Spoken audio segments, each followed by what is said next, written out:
صرف جماعت کی تعداد بڑھنے سے تو حضرت مسیح موعود علیہ السلام کی بعثت کا مقصد پورا نہیں ہو جاتا.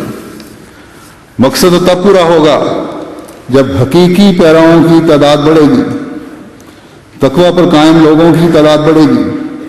بس اس جلسے سے اٹھنے سے پہلے یہ عہد کریں کہ ہم نے اس بستی کے فیض سے حقیقی رنگ میں فیض یاب ہونے کے لیے، اس جلسے کی برکات سے برکتیں سمیٹنے کے لیے آج کے بعد بھی اپنے دلوں کو ٹٹولتے رہنا ہے، اپنے تقوی کے معیار بلند کرنے ہیں اور اس کی کوشش کرتے چلے جانا ہے.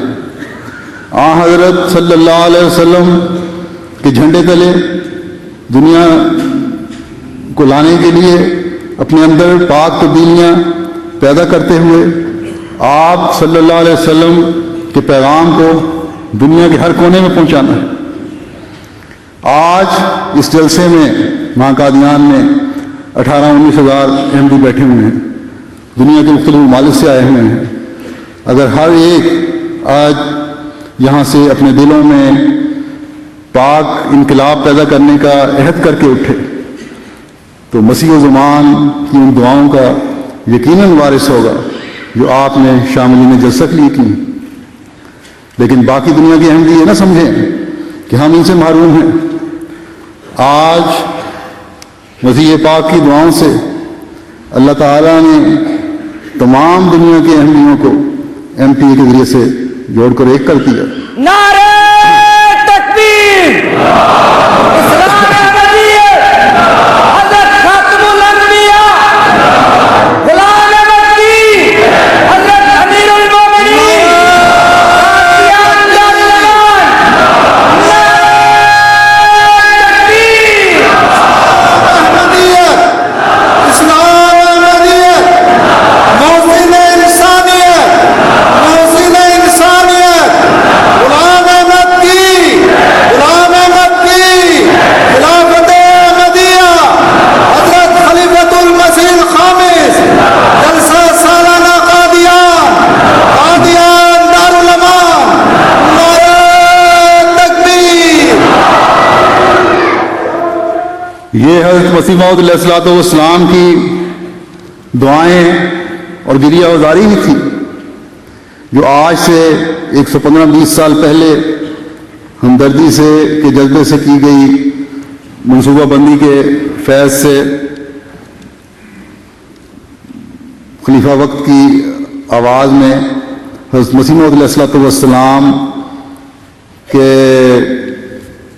پیغام سے دنیا کو فیض یاب کر رہی ہے. بس جہاں جہاں بھی یہ آواز پہنچ رہی ہے اور جس احمدی کے کان میں بھی الفاظ پڑھ رہے ہیں وہ بھی اس پیغام کا اسی طرح مخاطب ہے جس طرح قادیان میں شامل ہونے والے 18-20 ہزار احمدی. اور پاک تبدیلیاں پیدا کرنے کا عہد کر کے اور آپ کے مشن کو آگے بڑھانے کے مصمم ارادے کی وجہ سے یقیناً یہ سب جو سن رہے ہیں MPA کے ذریعے سے وہ بھی آپ کی دعاؤں کے وارث بن رہے ہوں گے. بس ایک جوش اپنے اندر پیدا کریں، ایک تڑپ اپنے اندر پیدا کریں، دعاؤں سے اپنی سجدہ گاہوں کو ترک کر دیں اور خاص طور پر وہاں جو پاکستان کے احمدی شامل ہیں جو مسیح پاک کی بستی میں آئے ہوئے ہیں اپنی بقیہ راتوں کو جو بھی یہاں گزارنی ہیں اس طرح زندہ کریں کہ حضرت مسیح موعود علیہ السلام کی دعاؤں کی قبولیت کے دھارے محض اور محض اللہ تعالیٰ کے فضل سے آپ کو آسمان سے اپنے اوپر اترتے ہوئے نظر آئیں. یہ یقینی بات ہے کہ آپ کی دعائیں ہی ہیں جنہوں نے پاکستان کی قسمت بھی بدلنی ہے اور دنیا کی قسمت بھی بدلنی ہے. بس نہ صرف جلسے پر آئے ہوئے پاکستانی احمدی بلکہ ہر پاکستانی احمدی اگر وہ اپنے حالات میں تبدیلی چاہتا ہے، پاکستان میں تبدیلی چاہتا ہے تو خالص ہو کر اللہ تعالیٰ کے حضور جھک جائیں. پھر دیکھیں اللہ تعالیٰ اپنی قدرت کے کیا نظارے دکھاتا ہے. یہی کام قادیان میں رہنے والے ہیں ہر احمدی کا ہے کہ اس بستی میں رہنے کا حق ادا کریں، اس کے تقدس کو قائم کریں اور دنیا داری کی باتوں کو بھول جائیں۔ اگر شاعر اللہ اور مسیح موعود کی بستی کے گلی کوچے آپ میں انقلاب پیدا نہیں کر رہے، آپ کے تقویٰ کے معیار بلند نہیں ہو رہے، تو فکر کریں کہ یہ باتیں کہیں شامت اعمال کا نتیجہ نہ ہوں۔ کتنے خوش نصیب ہیں قادیان میں رہنے والے جو دیار مہدی دوران میں رہ رہے ہیں، جس کے لیے ہماری آنکھیں ترستی ہیں، دل بے چین ہوتے ہیں۔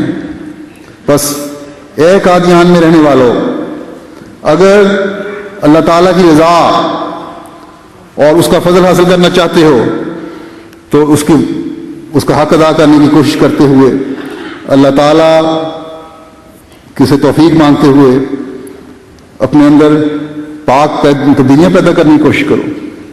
اللہ تعالیٰ آپ کو پاک تبدیلیاں پیدا کرنے کی توفیق عطا فرمائے۔ دنیا کا ہر احمدی ڈرتے ڈرتے دن بسر کرنے والا ہو اور تقویٰ سے رات بسر کرنے والا ہو، اور حضرت مسیح علیہ الصلوۃ والسلام کی دعاؤں سے پھر فیض پاتا چلا جائے۔ حضرت مسیح علیہ الصلوۃ والسلام فرماتے ہیں کہ وہ لوگ جن پر سیدھی راہ کھولی جاتی ہے، اللہ تعالیٰ ہمیشہ فرماتے ہیں مبارک ہیں وہ لوگ جن پر سیدھی راہ کھولی جاتی ہے۔ اللہ تعالیٰ ہمیشہ ہمارے لیے سیدھی راہیں کھلی رکھے اور مبارک لوگوں میں ہم شامل رہیں۔ دعا کے بعد یہ جلسہ اختتام کو پہنچے گا۔ اللہ تعالیٰ تمام شاملین جلسہ کو بحفاظت اپنے اپنے گھروں میں پہنچائے، وہاں بھی اپنے واپس جائیں تو وہاں بھی ان کی حفاظت میں اپنی حفاظت میں رکھے۔ خاص طور پر پاکستان کے بہت خطرناک حالات ہیں، ہر پاکستانی احمدی کی ہر پاکستانی کی اللہ تعالیٰ حفاظت فرمائے۔ جلسے کے نیک اثرات کو ہمیشہ آپ کے دلوں میں قائم رکھے۔ خدا تعالیٰ ہر آن آپ کے ساتھ ہو اور اجر عظیم بخشے، رحم کرے اور مشکلات اور اضطراب کی حالت آپ سب پر آسان کر دے۔ خاص طور پر ہندوستان کے بعض علاقوں سے، اور جیسا کہ میں نے کہا احمدی کے علاقوں کے احمدی جو ہیں وہ، اور پاکستان کے احمدی تو سالہ سال سے مشکلات میں گرفتار ہیں اور پریشانیاں بعض دفعہ بڑھتی چلی جاتی ہیں بعض علاقوں میں، اور عمومی طور پر اب تو ہر ایک کے لیے اللہ تعالیٰ سب کے ہم و غم دور کر دے، ہر تکلیف سے مخلصی عنایت کرے، آپ کی مرادات کی راہیں آپ کو کھولے، روز آخرت میں ان بندوں کے ساتھ اٹھائے جن پر اس کا فضل اور رحم ہے۔ اے خدا، اے ذو المجد والعطا اور رحیم اور مشکل کشا، یہ تمام دعائیں قبول کر اور ہمیں ہمارے مخالفوں پر روشن نشانوں کے ساتھ غلبہ عطا فرما کہ ہر یک طاقت اور قوت اسی کو ہے۔ آمین ثم آمین۔ یہ دعائیں حضرت مسیح علیہ الصلوۃ والسلام کی بعض انہوں نے شامل کی بیچ میں سے بعض میں الفاظ میں تبدیلی کی ہے۔